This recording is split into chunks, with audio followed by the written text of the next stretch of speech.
эти чакры, они все рисуют по-разному, то есть их всего 7. И в этих чакрах я не эксперт, я книжки не читал. Все, что получаю информацию, получаю извне. Вот. Так вся взаимосвязь на этой Земле, как я увидел, почувствовал, что она в правильной треугольной пирамиде. Не в чистом треугольнике, а в правильном треугольной пирамиде, у которой, в принципе, 4 стороны. У нас 4 стороны света. У этой пирамиды, правильно треугольник, 4 стороны. Это про как раз 4 света. И это значит, пирамида, в зависимости от того, либо она, когда парирует, то есть она в воздухе, то она освещает по факту 4 сторонами. Если эта пирамида правильно треугольная, она приземляется, то есть она на Земле, то одна сторона, она, соответственно, закрывается. То есть по факту она уже не светит. То есть она не излучает солнце, не излучает свет, нет. И эта сторона как раз подразумевает, что она соединяется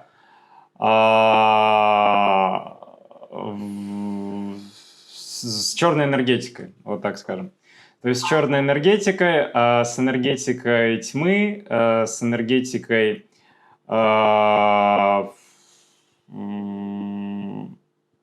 есть тухнет свет, вот так, тухнет свет, потому что она не парирует, она приземлилась и покрылась тьмой, потому что свет, когда она касается, уже не может быть там. Вот, и эта функция, она подразумевает то, что вниз этого днища пирамиды, треугольной пирамиды, она, касаясь Земли, когда она на Земле, то есть она некие, можно так сказать, и закрывает, как бы защищает эту Землю, и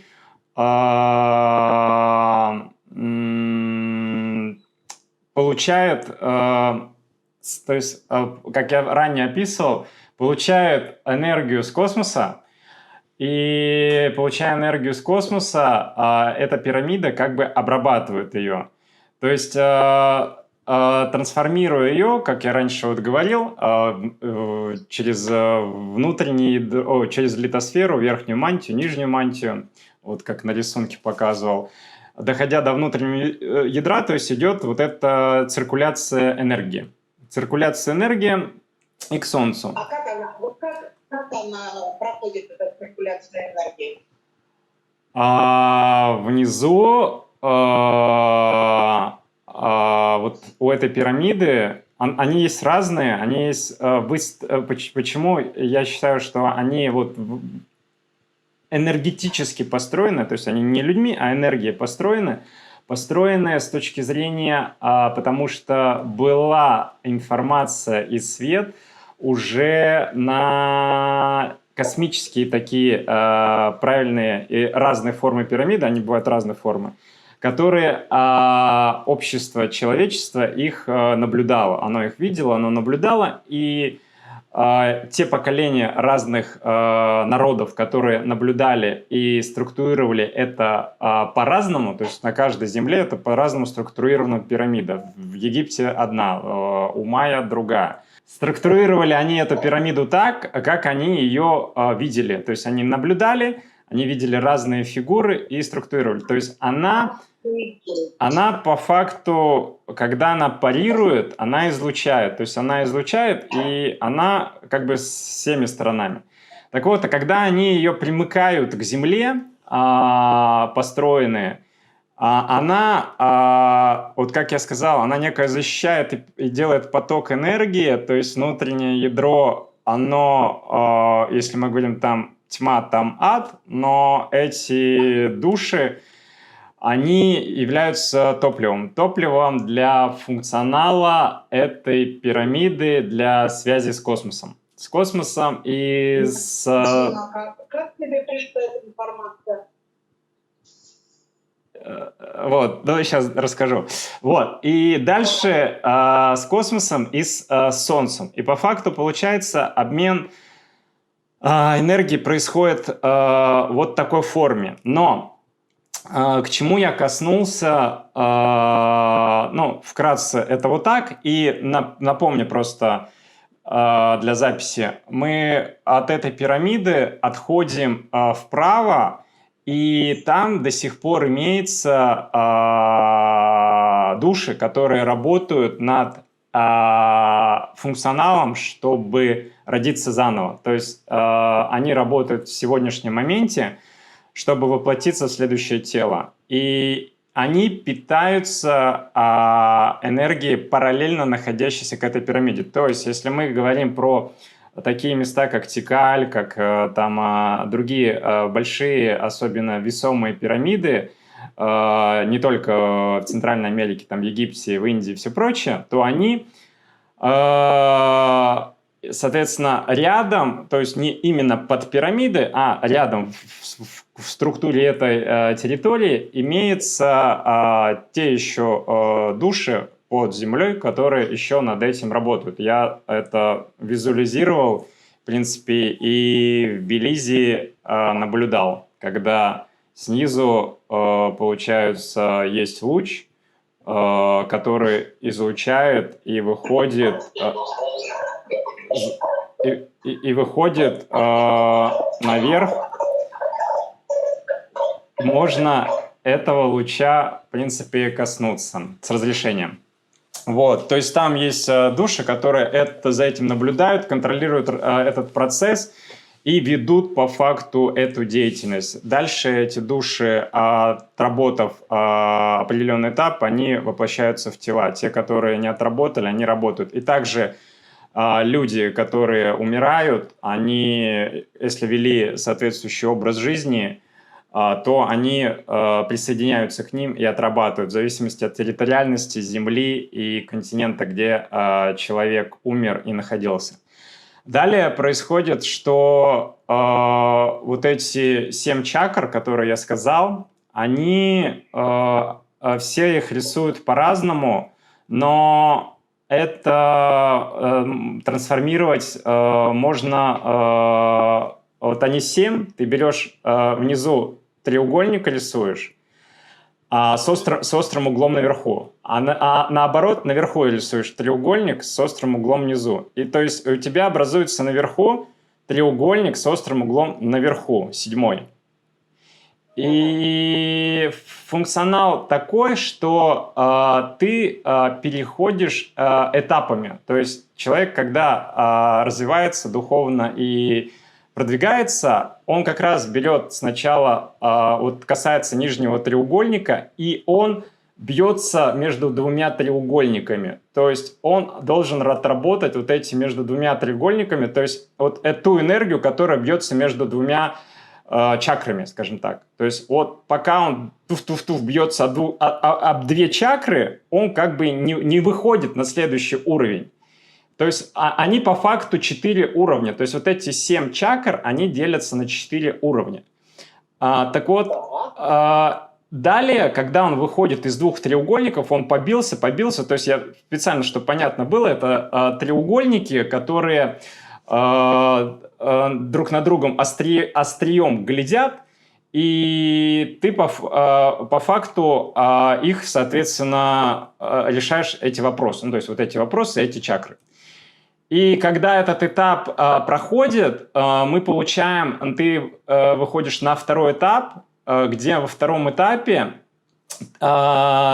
ты попадаешь касаешься 3-го треугольника, и в 3-м треугольнике ты начинаешь только понимание, обращение, что это, как это, то есть, осознанно, неосознанно ты попал, это как бы другой вопрос. Вопрос, что ты начинаешь в этом треугольнике жить. И когда в этом треугольнике человек начинает жить, он вроде поджелудочная железа, вот Манипура, я смотрю на рисунке, воля, власть, деньги. И он вроде, знаешь, такой, да, воля, власть, да, деньги, все круто, все хорошо, там, что дальше-то как бы. Но есть вершина, и человек, вот, понимая, что у это, ну, то есть есть как бы конец, то есть конец не с точки зрения денег, а конец, ну, все, это бессмысленно в плане конец. И вот этот треугольник, он дает, ну, понять, что есть выше. Ну, я про себя скажу. Я начал понимать, когда у меня были деньги, воля, власть того периода, который я настиг, я стал ощущать, что, ну, что-то не то. Есть выше и совершенно другое. Не про деньги, не про власть. Есть, ну, что-то другое. На уровне вообще непонятности, неосознанности и что? Ну, что-то есть. Я вот так ощущал, не вникая там в чакры, в духовность и все прочее. И когда человек понимает, что, значит, вот есть, он начинает как бы, ну, выходить на этот треугольник свой, на свою чакру верхнюю, и касается чакры четвертой. Четвертая – это вот, любовь, творчество, тимус написано, анахата.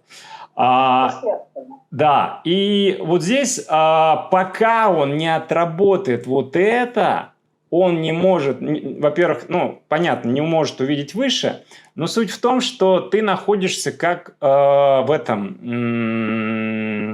как в сетке, и ты в сетке бьешься, пока, потому что тебя будет и поднимать, и назад опускать к деньгам. И поднимает, ты вроде учишься, продвигаешься, а потом тебя назад в деньги кидает. И вот пока ты вот как пинг-понг не отработаешь вот эту территорию двух, ты дальше в общение, в самовыражение, вот в щитовидную железу не выйдешь. То есть ты там либо тебя отзеркалит в любовь в творчество, и ты скажешь, зачем мне любовь, деньги важнее, и ты опять упадешь туда, ниже.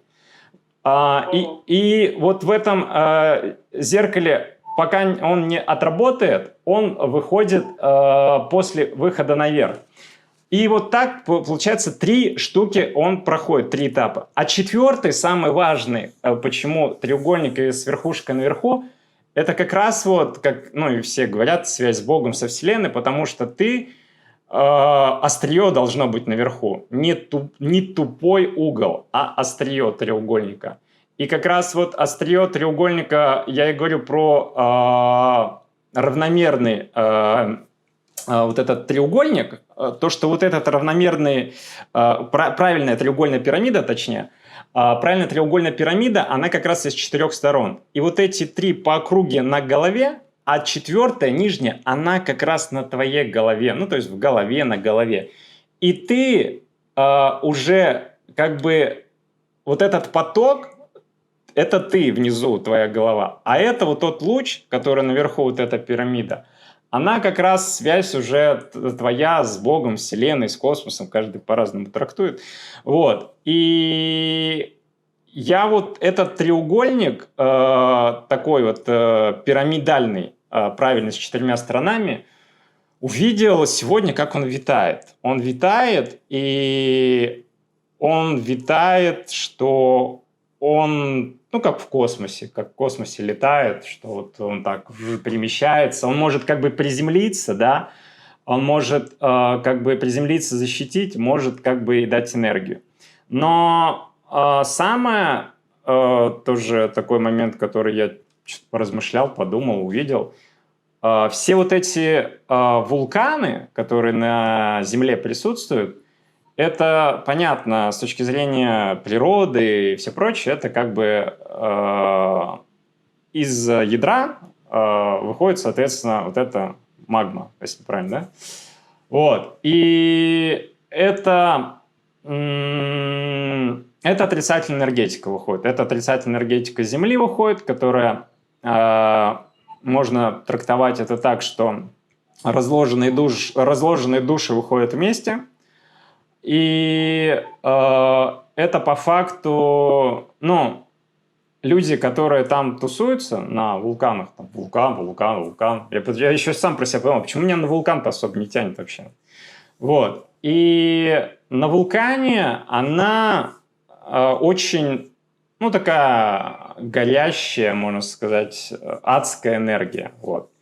И эта горящая адская энергия подразумевает, когда человек туда забирается, ой, я властитель этого ну, ада, можно сказать, этого святилища. Каждый по-разному будет разные слова подбирать красивые. Но суть в том, что это извержение, это именно как раз ну, страдание Земли, страдание всего, которое оно выплескивается. И оно об этом показывает. То есть периодически, когда вулканы извергаются, и там люди, что, а что, не должен был там, или и так далее, то есть он дает о том понять, что ну, это обращение внимания, соответственно, конечно, людей, чтобы они обратили внимание, что, ребят, смотрите, как бы живите правильно. И подбираясь к этим стопам, ну, люди-путешественники, они стоят там на краю, смотря, кто-то там как бурлит, а кто-то там вообще занимается, не знаю, непонятно чем делом, когда там кто-то на лыжах катается, кто-то еще рядом с лавой бегает. То это как раз вот игра, некая власти, показухи, природы, ну, неосознанно, это понятно. Но оно говорит нам, то есть оно вокруг говорит. То есть если мы говорим там про землетрясение, про цунами, про это, понятно, это природа говорит. Но именно про вулкан, у меня зацикленность на вулкане встала, что она, именно связка идет с тем, что грязь людей, души отработанные, все это выходит, ну, с целью показать. Вот так. И когда я стал смотреть вот так пирамиды и так далее, то, ну, по всем местам, то по факту получается, что люди эту пирамиду делали, да, вот как связь с космосом, связь с Вселенной, потому что она везде, в основе конус наверху. Она по-разному. У майя там, ну, такой квадратный конус, но конус везде у всех. У кого-то там, если там у индусов и все прочее брать, у них более такая архитектура. И она все равно имеет функционал именно связи сверху. Но по поводу мыслей, которые есть определенные солдаты, это вот как остров Пасхи, и он не один, есть еще какие-то, есть затонувшие, где присутствовали некие солдаты, вот как на острове Пасхи. И почему они построены были отдельно от материка? Потому что они излучают очень сильную, ну, как сказать, разрушение окружения вокруг. Вот так. То есть, если люди, физически находящиеся там, либо те особи, которые в тот момент жили, они под этим влиянием могут сами себя разрушить. И поэтому они были выстроены далеко от материка, на острове. Такой остров не один был, просто остальные, ну, как я почувствовал, затонули где-то под водой. И они, вот как некая была выстроена защита контроля баланса Земли. То есть баланса Земли так, что есть некая пирамида, которая витает в космосе, есть какие-то знаки, есть какие-то общие соприкосновения, что это космос, это друзья. Есть у какого-то поколения это какая-то некая защита от вещей. Но баланс это подразумевает то, что баланс этих фигур был задан такой, что это как и защита от какого-то внешнего врага, но и контроль над собой, чтобы люди не уничтожали себя, и если какой-то баланс перерос, ушел больше в страсть, в разруху мира и так далее, эти солдаты работали уже против них. Ну, то есть они их тогда стирали, убивали и так далее. То есть это это такое, знаешь, миротворцы, которые находились чисто за мир, не за то, чтобы и землю разрушили сами люди, и не за то, чтобы внешний фактор, там, если даже космос, инопланетяне, каждый по-разному рассуждает, они бы не разрушили эту землю. Такие фигуры, они были выстроены. А по поводу Индия, я не знаю почему, у меня с Индией очень часто завязка идет. Очень-очень она черная, Индия. И она была задана черная давно. Все фигуры, которые нарисованы в виде там бога, не бога, они черные. И они внесли свою такую парадигму некого божества. Ну, то есть, я бы так сказал, они одурманили общество тем, что создали какую-то свою идеологию и задали людей поверить им. Вот. Но по факту она не несет никакой пользы вообще. То есть, начиная там от чакр, начиная от йоги, начиная от всего, то есть они взяли как бы какой-то шаблон, из него сделали свой, навязали еще каких-то мифов куча, нарисовали еще куча там дополнительных божеств сверху. И если там кого-то вспомнишь, расскажи там 2000 лет назад, что за божество и откуда оно взялось, то, в принципе, никто и не скажет. Поэтому оттуда ощущение, ну, у меня прям вот такое, там даже, я бы сказал, посильнее какой-либо Мексики, Центральной Америки. То есть оттуда энергетика, она такая бьет очень черная, и причем она сильно вылезает, я бы сказал, вот так, знаешь, как черная вода вытекает из колодца. И суммарно в космосе есть еще движение. Я видел движение в космосе, и я почувствовал особенно... Я снимал в Гватемале, помню, в горах, видео накладывал с музыкой. И там было такое, ну, типа, белое облако, сверху горы видно. Так, такое ощущение, ну, в космосе, на Земле, что, ну, я видел в скафандре человека, что настолько воздух, ну, нечистый, то есть порча воздуха будет, что придется, как реально все говорят об этом, что воздух денег будет стоить, но в действительности воздух будет стоить денег. Вот, и это произойдет, потому что не будет чистого воздуха. И в скафандрах очень много ходить придется. И это, ну, я, по крайней мере, это визуализировал, видел, но я не скажу, типа, это как бы Земля, да, либо это, я просто это видел с космоса и видел, что там человек такой в скафандре, и такой планета, и так далее. Возможно, это просто как бы космонавт, я не буду как бы это утверждать именно про Землю, но то, что вот он ходил там и как бы... Вот у меня картинка сразу визуализировалась с Гватемалы, это небо, это горы, а воздуха как бы нет. Вот, и картинка, она такая не очень радужная. И если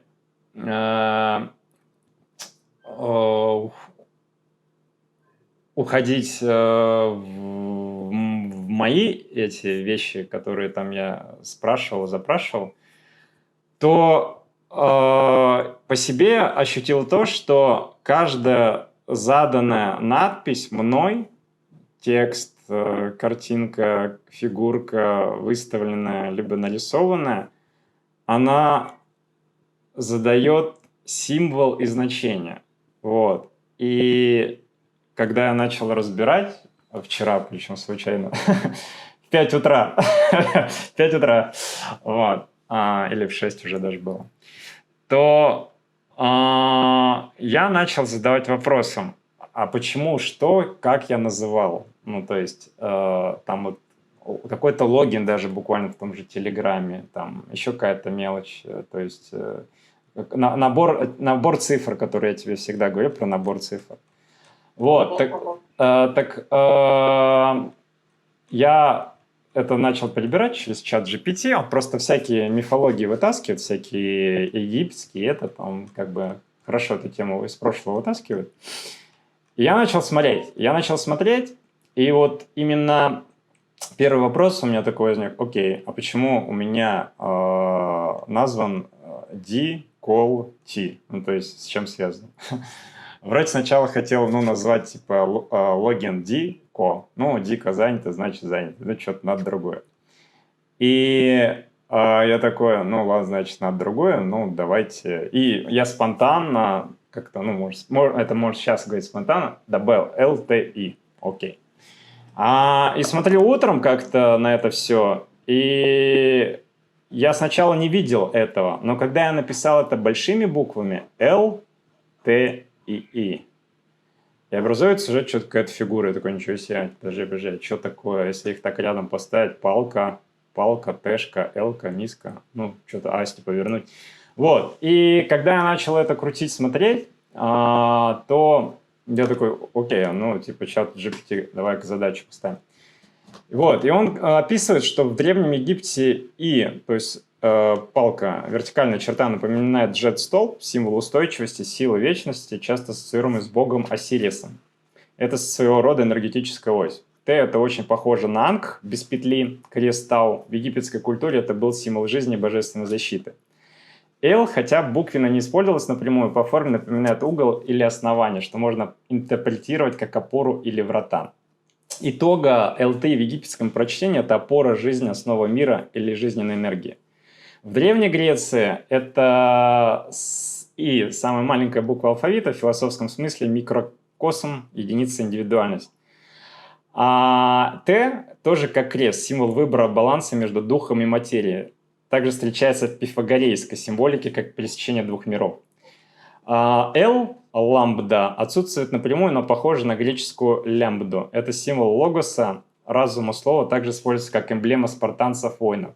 Итога в греческом прочтении разум, баланс, единство или индивидуальное начало. Каббала, то есть еврейская мистическая традиция, они описывают, что Л – лямит учение восхождения духовное движение, Т – это печать, конец, символ завершения или истины, и это искра, начало всего, божественная точка творения. Итога начало, учение, завершение, то есть начало искры, движение, завершение. Это можно интерпретировать как жизненный путь души от искры до обретения полноты. Восточная трактовка, китайский даосизм, говорит И – это вертикаль инь-ян, ось дао, путь ци. Т – как перекресток, где инь и ян соединяются в равновесие. Л – это символ поворота, начала движения, перехода из статичного состояния в активное. Даосская трактовка – это начало потока, баланс энергии, движение по пути, дао. В заключение, все, что собрать в сумме, это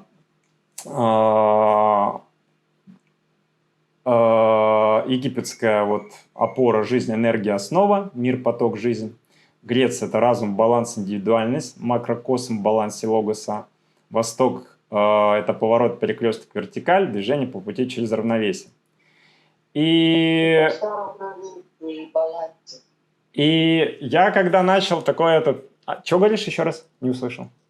Это все про баланс, про гармонию, что должно быть в балансе. Да, но понимаешь, я когда просто называл, я ничего не закладывал. Я не закладывал ничего. В дико, сразу скажу, в дико заложено, да. Дико я закладывал, то есть Ди – это Дима, Ко – это Кажанов. Вот это мое краткое Дико. А вот в остальные буквы я я должен был что-то добавить. И когда я просто тоже набил К7, почему К7? К Кажанов, К как-то прикольная буква. А почему 7, а не 17? 17 это как будто однерка лишняя, а 7 это. Берешь К7, рисуешь, крутишь с разных сторон по кругу. И получается, по-разному можно что-то увидеть. И возможные значения вот про К7 иногда используются как шифр, название или индекс. В экзотерике они используются как ключи. К, 11 буква латиницы, ассоциируется с мастерством, скрытым знанием в англоязычной нумерологии. 7 – духовность, поиск истины и внутреннее знание. Вместе К7 может быть истолковано как код мастера, идущего по пути духовного знания. Если К7 – это стилизованная запись символов,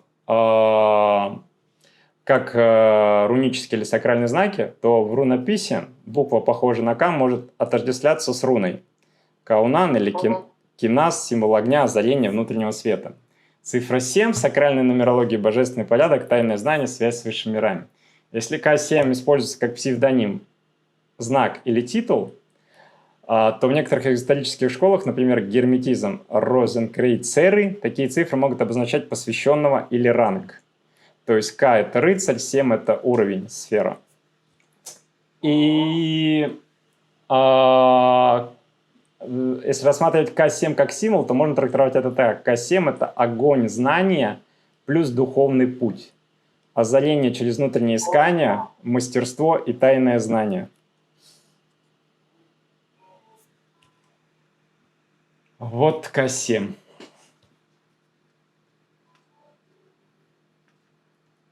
Ну, и там идут дальше цифры, потому что цифрами я тоже дал, скажем так, я говорил, цифры очень много важно, я забил просто телефон. Я забил просто телефон, вот свой, который я тебе скрин скинул, там очень много восьмерок, 8968, 751, 6148, и что дают как бы ответ. Нумерология и духовное значение чисел. Каждое число в нумерологии имеет свое значение. Ну, краткая расшифровка цифр, там, 1 – начало лидерства, 4 – материальный мир, 5 – перемена, энергия, свобода, 6 – семья, гармония, забота, 8 – мощь, карма, материальная, баланс, 9 – завершение, духовный путь. Теперь посмотрим на последовательность. Заметим, 8 повторяется 4, 6 дважды, 1 дважды. Это может означать доминирование материальной энергии. 8. 6 духовного баланса. 1 и начало сознания. Если сложить все эти цифры, получим 64. Число 1 в нумерологии – это источник первооснова проявления сознания. Возможно, это число связано с началом пути или личным предназначением. Следующий вид. Переход из чисел буквы. Латиница, кириллица. Можно попробовать сопоставить цифры буквам, например, по порядковому номеру в алфавите. Сопоставили все буквы, получилось слово H, I, F, H, H, E, A, F, A, D, H. На первый взгляд это неосмысленное слово, но в мистике часто это может быть шифр, мантра или инициалы. Третий вариант. Если рассматривать как код, например, из каббалы, рунических систем и другого, можно попробовать интерпретировать число как алфавитно-руническую формулу. Например, 8 – это дар, баланс, 9 – радость, завершение, 6 – знание, внутренний свет, 5 – путь движения, 1 – изобилие, начало, 4 – вдохновение, божественное сообщение. Получается дар, радость, свет, путь, изобилие, вдохновение. Можно прочитать как послание. Ты на пути к внутреннему свету, тебе даровано знание и изобилие. Двигайся вперед с радостью и вдохновением. Вывод. Число 8968, 751, 61, 48 можно интерпретировать как код судьбы или предназначения, ведущий к началу чего-то нового. Содержит мощный элемент материального и духовного баланса. Если перевести в руны или алфавит, можно увидеть послание о пути, знания и дары высших сил. Круто. Вот. Ничего себе ты работу проделал. Вот такие шифры. В моих исходных данных, которые я сам же себе задаю, что-то называю, что-то пишу, какой-то телефон получаю. То есть вообще, ты понимаешь, вообще ничего не существует бессмысленно. Любой номер, любая буква, она все содержит информацию. Это знаешь, это вот так со стороны посмотришь, как вот зайдешь в слово забыл, где стоит куча компьютеров вместе с системными блоками, что-то светится, какая-то инфа туда-сюда. Это все вот так.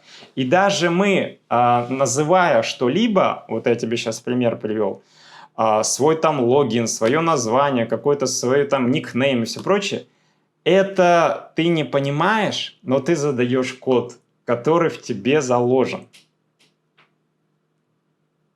Ух ты. Невероятно.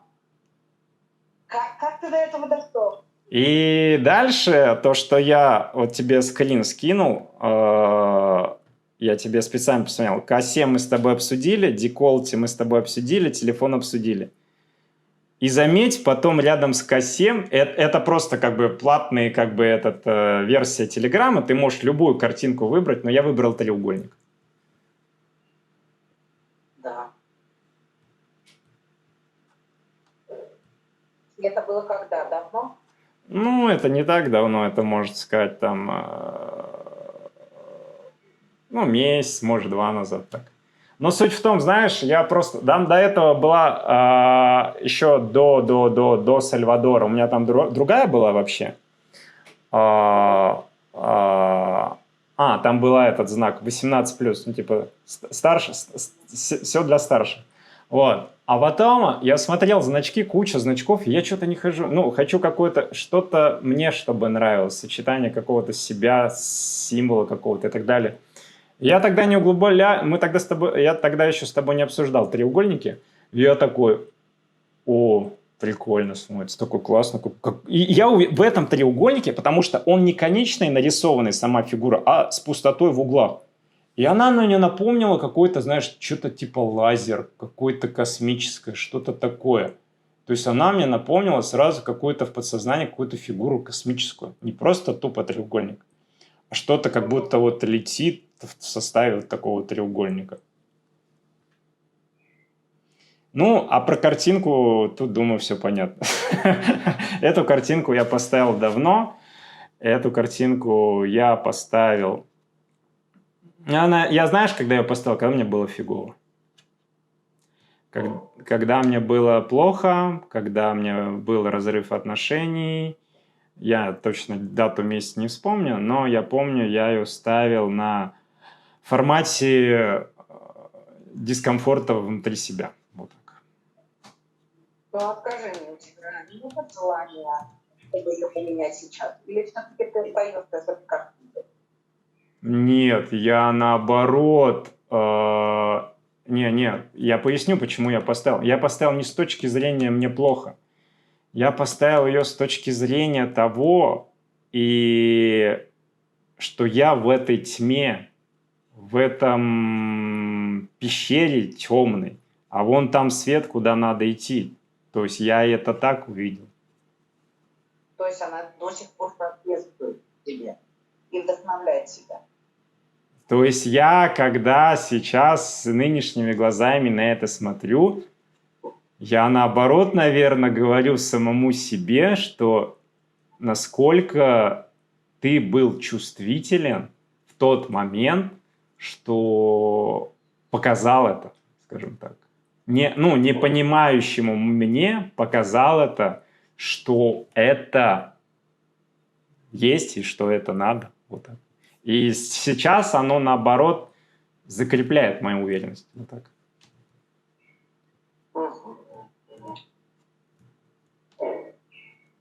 Ну, теперь скажи, как это прозрение к тебе пришло? Ты что, медитировал или что?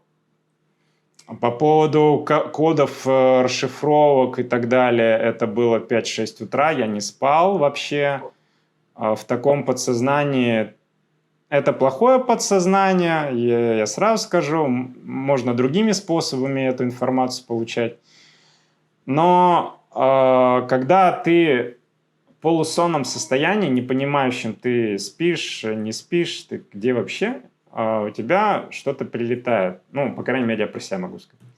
Вот. И то есть ты что-то как будто... Я не засну, пока не получу какой-то этот ответ. Что-то есть, что-то надо, что-то вот такое, знаешь, как-то. И я просто уперся, смотрю такое, Ну, я что-то так на свой аккаунт посмотрел. Джик, джик, джик. Ой, что-то мелкими буквами непонятно. Давай-ка крупными обзову. Чик-чик, о, ЛТИ. Ничего себе, прикольно. Вот, и потом зациклился, а что такое ЛТИ? И от ЛТИ пошло все дальше. Ну, то есть от ЛТИ, когда я лег где-то в 6:40, проснулся где-то в 11, я встал, и я начал ковырять уже по кодам всем, по телефонам, по номерам, по буквам. А потом пошел делать практику, йогу, практику туда-сюда, наверх, на свежем воздухе. Не в квартире, возле бассейна. И такое думаю, ну ладно, давай-ка посидим, подумаем. Посидел, подумал. Космос я видел, вот эту пирамиду я видел, которая, я сказал, она летит. Она витает, то есть она витает, она не на скорости, она, знаешь, вот как в космосе, вот так просто в Но пространстве. она крутится? Не особо, нет. Больше нет, то есть невесомости такой. Вот, и она в невесомости такой находится, и она такая, знаешь, как, ну, можно сказать, как прозрачная, чтобы ты понял, что это, что она как бы вот такая. Вот. И, то есть, у нее есть края, но она как бы такая некая прозрачность имеет. И потом я смотрю по космосу, значит, есть вот в скафандре человека видел. Увидел схематично, что вот у меня моя картинка отрисовалась с Гватемалы, и я сразу себе зафиксировал самый важный момент, что все, что ты видишь визуально, и все, что тебя впечатляет, ну, не с точки зрения впечатляет, вау, красиво как. А закладывается, да, зацепляет. Да, а цепляет твой глаз, он фиксируется в твоей памяти, то есть это зафиксировано в моей памяти. Как бы я даже видео не смотрел, сейчас это осталось в моей памяти очень хорошо. То оно тоже не просто так. Оно не просто так, оно с каким-то смыслом. И этот смысл я увидел так вот, что как раз вот свет остался наверху, а внизу там все, все черное, без воздуха и все прочее. Вот, и поэтому я увидел облака, то есть горы, я в сравнение от того видоса у меня сразу пришло. Ну, то есть сравнение. Это не то, что я это увидел, а просто для сравнения. И когда астронавта видел в космосе, я его по пояс видел, он не целого видел, он как бы как фигурой был среди планеты, среди этого, то, ну, у меня просто первое впечатление было, что да, вот как бы так.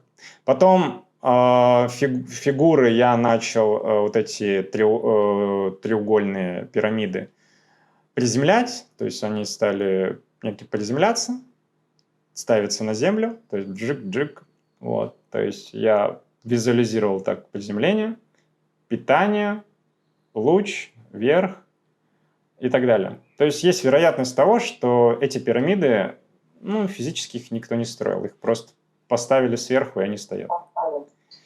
Вот, есть такая вероятность, потому что у меня сразу об этом мысль... Ой, по-моему, это так правильно ты сейчас сказал, я вот прям ощутил. Потому что когда... Никто не строит. Да, потому что когда я уже, ну, все, глаза открыл, потом еще полежал чуть, минут 10, просто я такой, ну, вообще, ну, клеится, то есть клеится, потому что в действительности в космосе очень много разных фигур, и не только пирамид, и они заданы разнообразным форматом, то есть как вероятность того, что их просто вот поставили. Особенно такие глобальные, на которые там вот, которые говорят, как их построили, как их создали, что они этот. Вот. И ну, как бы запитали, скажем так. Вот, но они, я говорю, они как играют двойную роль защиты Земли и роль питания Земли. То есть, потому что Землю питать тоже нужно, без этого бы Земля уже все давно уже умерла. Вот, и только люди являются отравой этой Земли, по факту на сегодняшний день, большинство людей, скажем так. Вот, какой момент мне пришел точно, вот это я забыл сказать, сейчас скажу. Я с утра проснулся, нарисовал, пока не забыл. Видел звезду, это во сне, это про сон. Я видел звезду, и как звезда, луч звезды, он падает и входит в человека. Это как? Рассказывай. Есть звезды, они светятся. Я физику, астрономию сейчас не говорю, я ее не изучал глубоко. Про звезду, звезда светится, звезды падают. Ну, то есть есть же звезды падают, да? А куда они падают? Ну, то есть, типа, люди смотрят, звезда падает, окей, а куда она падает-то? Вот, так звезды падают, это такие, ну, трактую так, это некие лучи ангелов, которые светятся ночью, чтобы не было сильной тьмы. Звезды. И когда эти лучи ангелов падают, они касаются чего-либо. Я, когда увидел во сне, то он наверное, больше ко мне он соприкоснулся, раз я как-то так увидел. То есть он упал. Возможно, я человека видел, возможно, себя видел, я так вот эту деталь уже не вспомню. И он касается этого человека, и человек начинает светить. То есть он начинает светить,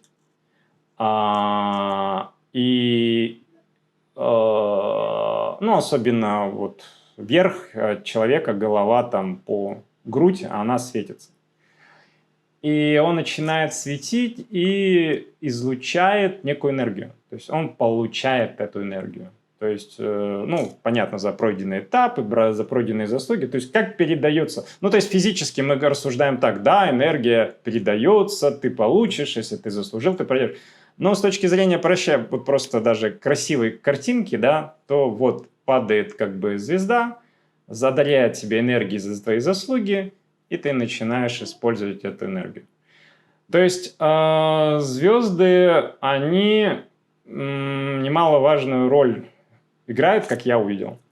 И они вот некие такие вещи, которые светят, задают, во-первых, защиту в ночное время, а во-вторых, они при заслуге тебе даются. То есть она падает, она тебе, энергия дается ее.